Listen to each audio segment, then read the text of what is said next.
ਸਲਾਮ ਅਲੈਕੁਮ ਵੀਰੋ। ਅੱਜ ਮੈਂ ਤੁਹਾਨੂੰ ਪੰਜਾਬ ਅਸੈਂਬਲੀ ਵਿੱਚ ਪੇਸ਼ ਹੋਣ ਵਾਲੀਆਂ ਕਰਾਰਦਾਦਾਂ ਬਾਰੇ ਆਪਣੀ ਇੱਕ ਮੁਖਤਸਰ ਤਹਿਰੀਰ ਪੜ੍ਹ ਕੇ ਸੁਣਾਉਣ ਜਾ ਰਿਹਾ। ਸਾਡੀ ਹਮੇਸ਼ਾ ਤੋਂ ਕੋਸ਼ਿਸ਼ ਰਹੀ ਹੈ ਕਿ ਪੰਜਾਬ ਨੂੰ ਇਹਦੇ ਸੂਫੀਆਂ ਦੀਆਂ ਤਾਲੀਮਾਤ ਮੁਤਾਬਕ ਇੱਕ ਪੁਰਅਮਨ ਮੁਸਲਮ ਸੂਬਾ ਬਣਾ ਲਿਆ ਜਾਏ, ਜਿਸ ਵਿੱਚ ਹਰ ਮਜ਼ਹਬ ਮਸਲਕ ਦੇ ਲੋਕ ਬਿਨਾਂ ਕਿਸੇ ਜਬਰ ਆਪਣੀਆਂ ਜ਼ਿੰਦਗੀਆਂ ਬਸਰ ਕਰ ਸਕਣ। ਪਰ ਅਸੈਂਬਲੀਆਂ ਦੇ ਅੰਦਰ ਬਾਹਰ ਬੈਠੇ ਇੰਤਹਾ ਪਸੰਦ ਸੈਕੂਲਰਿਜ਼ਮ ਦੇ ਮੁਤਾਲਬੇ ਸਿਵਾ ਸਾਡੇ ਲਈ ਕੋਈ ਰਸਤਾ ਹੀ ਨਹੀਂ ਛੱਡ ਰਹੇ। ਤੇ ਹੁਣ ਇਹੀ ਸਮਝ ਆਉਂਦੀ ਹੈ ਕਿ ਜਦੋਂ ਤੱਕ ਪੰਜਾਬ ਪਾਕਿਸਤਾਨ ਸੈਕੂਲਰ ਨਹੀਂ ਹੋ ਜਾਂਦਾ, ਉਦੋਂ ਤੱਕ ਇਹ ਫਿਰਕਾਵਾਰੀਅਤ ਦੀ ਅੱਗ ਵਿੱਚ ਇੰਜੇ ਹੀ ਬਲਦਾ ਰਹੇਗਾ। ਤੁਸੀਂ ਆਪ ਹੀ ਨਿਆਂ ਨਾਲ ਦੱਸੋ, ਰਿਆਸਤ ਦਾ ਜਾਂ ਸੂਬੇ ਦਾ ਕੀ ਕੰਮ ਕਿ ਉਹ ਲੋਕਾਂ ਨੂੰ ਦੱਸਦਾ ਫਿਰੇ ਕਿ ਤੁਸੀਂ ਅਲੀ ਦੇ ਨਾਂ ਦੇ ਨਾਲ ਅਲੈਹਿਸਲਾਮ ਲਾਉਣਾ ਹੈ ਜਾਂ ਰਜ਼ੀ ਅੱਲਾ। ਇਹ ਖਾਲਿਸਤਨ ਜੈਦ ਉਲਮਾ ਇਕਰਾਮ ਦੇ ਲੈਵਲ ਦਾ ਇੱਕ ਫਿਕਰੀ ਤੇ ਮਜ਼ਹਬੀ ਮਸਲਾ ਹੈ ਔਰ ਕਮੋਬੇਸ਼ ਜਦੋਂ ਦੇ ਫਿਰਕੇ ਵਜੂਦ ਵਿੱਚ ਆਏ ਨੇ ਉਦੋਂ ਤੋਂ ਜਾਰੀ ਹੈ। ਸੂਬੇ ਦੀ ਕਾਨੂੰਨ ਸਾਜ਼ ਅਸੈਂਬਲੀ ਦੁਆਰਾ ਇੰਜ ਦਾ ਕੋਈ ਬਿੱਲ ਪੇਸ਼ ਕਰਨ ਦਾ ਵਾਜ਼ੇ ਮਤਲਬ ਇਹੀ ਲਿਆ ਜਾ ਸਕਦਾ ਹੈ ਕਿ ਸਰਕਾਰੀ ਸਤਹ ਤੇ ਅਲੈਹਿਸਲਾਮ ਵਰਤਨ ਵਾਲਿਆਂ ਨੂੰ ਦੱਸਿਆ ਜਾ ਰਿਹਾ ਹੈ ਕਿ ਤੁਹਾਡਾ ਮਕਤਬੇ ਫਿਕਰ ਸਰਕਾਰਾਂ ਮੁਤਾਬਕ ਦੁਰਸਤ ਨਹੀਂ ਔਰ ਇਹੀ ਗੱਲ ਬੁਨਿਆਦ ਬਣੇਗੀ ਰਿਆਸਤ ਦੁਆਰਾ ਤਕਫੀਰ ਦੀ, ਯਾਨੀ ਕਿਸੇ ਨੂੰ ਮੁਸਲਮ ਜਾਂ ਗੈਰ ਮੁਸਲਮ ਕਰਾਰ ਦੇਣ ਦੇ ਮੁਤਾਲਬੇ ਦੀ।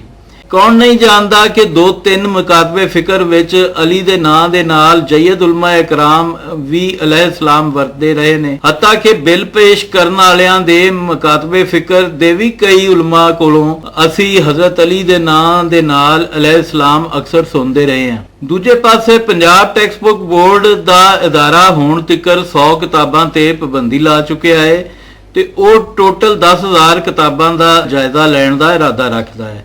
ਤੁਸੀਂ ਦੱਸੋ, ਜੇ ਇਸ ਮੁਆਸ਼ਰੇ ਵਿੱਚ ਕਿਤਾਬ ਲਿਖਣ ਪੜ੍ਹਨ ਦਾ ਰੁਝਾਨ ਪਹਿਲੇ ਹੀ ਨਾ ਹੋਣ ਦੇ ਬਰਾਬਰ ਹੈ ਤੇ ਜਿੱਥੇ ਮੁਸੰਨਫ ਕਿਤਾਬਾਂ ਆਪਣੇ ਪੈਸਿਆਂ ਨਾਲ ਛਾਪ ਕੇ ਤੋਹਫੇ ਦਿੰਦੇ ਫਿਰਦੇ ਨੇ, ਉੱਥੇ ਇੰਜ ਦੇ ਫੈਸਲੇ ਕਰਕੇ ਲੋਕਾਂ ਨੂੰ ਮਜ਼ੀਦ ਡਿਸਕਰੇਜ ਕਰਨ ਦਾ ਕੀ ਮਤਲਬ ਹੋ ਸਕਦਾ ਹੈ?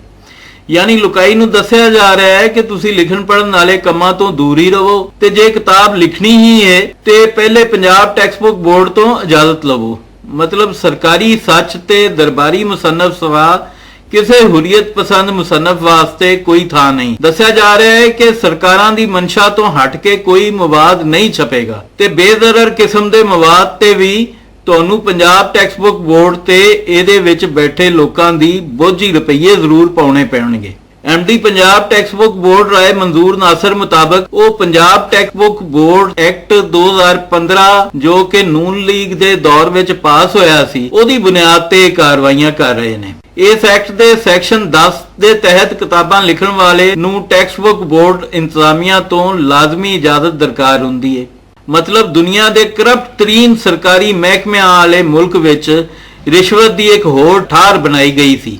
हले लीजिए कहते ने नवाज शरीफ नजरिए का नाम है।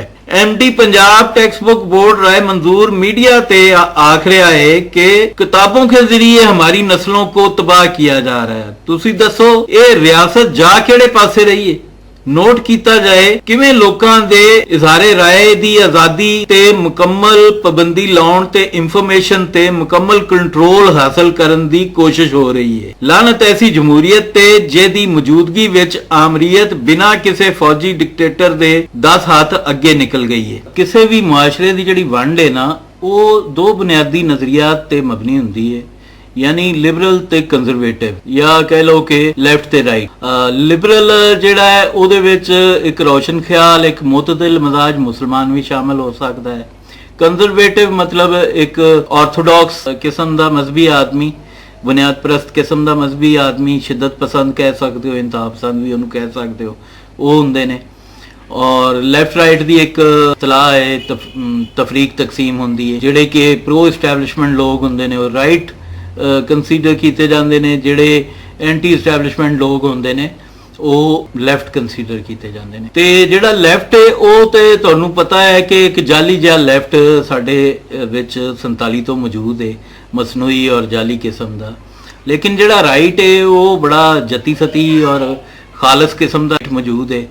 ਉਹ ਪ੍ਰੋ ਇਸਟੈਬਲਿਸ਼ਮੈਂਟ ਵੀ ਹੈ ਉਹਦੇ 'ਚ, ਔਰ ਉਹ ਮਜ਼ਹਬੀ ਇੰਤਹਾ ਪਸੰਦ ਔਰ ਮਜ਼ਹਬੀ ਸ਼ਿੱਦਤ ਪਸੰਦ ਔਰ ਹੁੰਦੇ ਉਹ ਦਹਿਸ਼ਤਗਰਦੀ ਤਿੱਕਰ ਜਾਂਦੇ ਉਹ ਰਾਈਟ ਮੌਜੂਦ ਹੈ ਹਰ ਕਿਸਮ ਦਾ, ਹਰ ਨਸਲ ਦਾ ਸਾਡੇ ਵਿੱਚ। ਹੁਣ ਇਹ ਵੇ ਕਿ ਪਾਕਿਸਤਾਨ ਸ਼ਾਇਦ ਦੁਨੀਆ ਦੀ ਉਹ ਇਕਲੌਤੀ ਬਦਕਿਸਮਤ ਰਿਆਸਤ ਹੈ ਜਿਹਦੇ ਵਿੱਚ ਕੰਜ਼ਰਵੇਟਿਵ ਤੇ ਲਿਬਰਲ ਦੀ ਕੋਈ ਸ਼ਨਾਖਤ ਨਹੀਂ ਰਹਿ ਗਈ।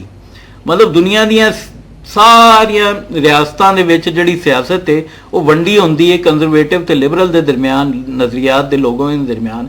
ਇੱਥੇ ਉਹ ਕੋਈ ਤਫਰੀਕ ਤਕਸੀਮ ਹੀ ਨਹੀਂ ਹੈ। ਮੁਸਲਿਮ ਲੀਗ ਨੂਨ ਹੈ, ਉਹਦੇ ਵਿੱਚ ਕੰਜ਼ਰਵੇਟਿਵ ਲੋਕ ਵੀ ਮੌਜੂਦ ਨੇ, ਉਹਦੇ ਵਿੱਚ ਲਿਬਰਲ ਲੋਕ ਵੀ ਮੌਜੂਦ ਨੇ। ਪੀਪਲਸ ਪਾਰਟੀ ਹੈ, ਉਹਦੇ ਵਿੱਚ ਕੰਜ਼ਰਵੇਟਿਵ ਲੋਕ ਵੀ ਮੌਜੂਦ ਨੇ, ਉਹਦੇ ਵਿੱਚ ਲਿਬਰਲ ਲੋਕ ਵੀ ਮੌਜੂਦ ਨੇ। ਤਹਿਰੀਕ ਇਨਸਾਫ ਹੈ, ਉਹ ਮੁਨਾਫਕਤ ਦੀ ਆਖਰੀ ਸਤ੍ਹਾ ਹੈ, ਉਹਦੇ ਵਿੱਚ ਲਿਬਰਲ ਲੋਕ ਵੀ ਮੌਜੂਦ ਨੇ, ਉਹਦੇ ਵਿੱਚ ਕੰਜ਼ਰਵੇਟਿਵ ਲੋਕ ਵੀ ਮੌਜੂਦ ਨੇ। ਉਹ ਮਦੀਨੇ ਦੀ ਰਿਆਸਤ ਦਾ ਹਵਾਲਾ ਦੇ ਕੇ ਨਾਚ ਗਾਣਾ ਵੀ ਕਰਦੇ ਨੇ। ਹੱਦ ਤੋਂ ਵਧੀ ਹੋਈ ਮਤਲਬ ਉਰੀਆਂ ਕਿਸਮ ਦੀ ਜਿਹੜਾ ਲਿਬਰਲਿਜ਼ਮ ਹੈ ਉਹ ਵੀ ਉਹਦੇ 'ਚ ਮੌਜੂਦ ਹੈ, ਔਰ ਉਹ ਮਦੀਨੇ ਦੀ ਰਿਆਸਤ ਦਾ ਹਵਾਲਾ ਦੇਣੋਂ ਵੀ ਨਹੀਂ ਹਟਦੇ। ਔਰ ਉਹ ਜਿਹੜਾ ਸਾਡਾ ਵਜ਼ੀਰ ਆਜ਼ਮ ਪਾਕਿਸਤਾਨ ਹੈ, ਉਹ ਜਿਹੜਾ ਇਸ ਕੌਮ ਨੂੰ ਤੁਰਕੀ ਦਾ ਕਮੀ ਕਮੀਨ ਬਣਾਉਣਾ ਚਾਹੁੰਦਾ ਹੈ, ਤੁਰਕ ਦੇ ਅਰਤੁਗਰਲ ਵਾਲੇ ਡਰਾਮੇ ਵਿਖਾ ਕੇ, ਉਹਨੂੰ ਕੋਈ ਦੱਸੇ, ਉਹਨੂੰ ਕੋਈ ਸਮਝਾਵੇ ਕਿ ਤੁਰਕੀ ਦੇ ਵਿੱਚ ਵੀ ਇਹ ਦੋ ਨਜ਼ਰੀਆਤ ਫਾਲੋ ਕੀਤੇ ਜਾਂਦੇ ਨੇ।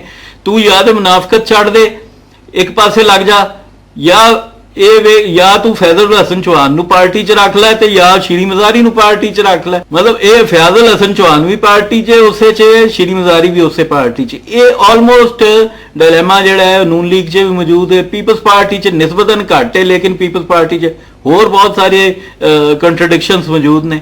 ਸੋ ਇਹ ਬਦਕਿਸਮਤੀ ਸਾਡੀ ਕਿ ਇੱਥੇ ਕੋਈ ਬਾਕਾਇਦਾ ਲਿਬਰਲ ਜਮਾਤ ਹੈ ਹੀ ਨਹੀਂ, ਸਿਰੇ ਤੋਂ ਹੀ ਨਹੀਂ। ਔਰ ਸਾਡੇ ਕੋਲ ਹੁਣ ਕੋਈ ਚਾਰਾ ਨਹੀਂ ਰਹਿ ਗਿਆ ਕਿ ਅਸੀਂ ਇਹ ਮੁਤਾਲਬਾ ਕਰੀਏ ਕਿ ਅਗਰ ਇੰਜ ਦੀ ਕਾਨੂੰਨ ਸਾਜ਼ੀ ਕਰਨੀ ਹੈ ਪੰਜਾਬ ਅਸੈਂਬਲੀ ਨੇ ਕਿ ਜਿਹਦੇ ਨਾਲ ਇੱਥੇ ਫਿਰਕਾ ਵਾਰਾਨਾ ਤਸ਼ੱਦਦ ਜਿਹੜਾ ਕਿ 1980 ਦੀ ਦਹਾਈ ਤੋਂ ਸ਼ੁਰੂ ਹੋਇਆ ਹੈ ਔਰ ਇੰਨੀ ਜ਼ਿਆਦਾ ਟਾਰਗੇਟ ਕਿਲਿੰਗ ਹੋ ਚੁੱਕੀ ਹੈ ਸਾਰੇ ਫਿਰਕਿਆਂ ਦੇ ਲੋਕਾਂ ਦੀ, ਉਹ ਸੱਗ ਤੋਂ ਬਚਣ ਵਾਸਤੇ ਸਾਡੇ ਕੋਲ ਹੋਰ ਹੁਣ ਕੋਈ ਚਾਰਾ ਨਹੀਂ ਹੈ ਕਿ ਅਸੀਂ ਇਹ ਮੁਤਾਲਬਾ ਕਰੀਏ ਕਿ ਪੰਜਾਬ ਨੂੰ ਇੱਕ ਸੈਕੂਲਰ ਸੂਬਾ ਡਿਕਲੇਅਰ ਕੀਤਾ ਜਾਏ। ਕਿਉਂਕਿ ਇਹ ਜਿਹੜੇ ਮੌਲਵੀ ਹਜ਼ਰਾਤ ਨੇ ਇਹ ਨਾ ਤਾਂ ਸੂਫੀਆਂ ਦੀ ਤਾਲੀਮਾਤ ਦੇ ਪਿੱਛੇ ਆਉਂਦੇ ਨੇ, ਸੂਫੀਆਂ ਦੇ ਤਾਲੀਮਾਤ ਦੇ ਵਿੱਚ ਤਾਂ ਇੰਜ ਦੀ ਕਾਨੂੰਨ ਸਾਜ਼ੀ ਦੀ ਗੁੰਜਾਇਸ਼ ਹੀ ਕੋਈ ਨਹੀਂ ਸੀ ਕਿ ਤੁਸੀਂ ਇਹ ਦੱਸਦੇ ਫਿਰੋ ਕਿ ਰਜ਼ੀ ਅੱਲਾ ਲਿਖਣਾ ਹੈ ਜਾਂ ਅਲੈਹਿਸਲਾਮ ਲਿਖਣਾ ਹੈ।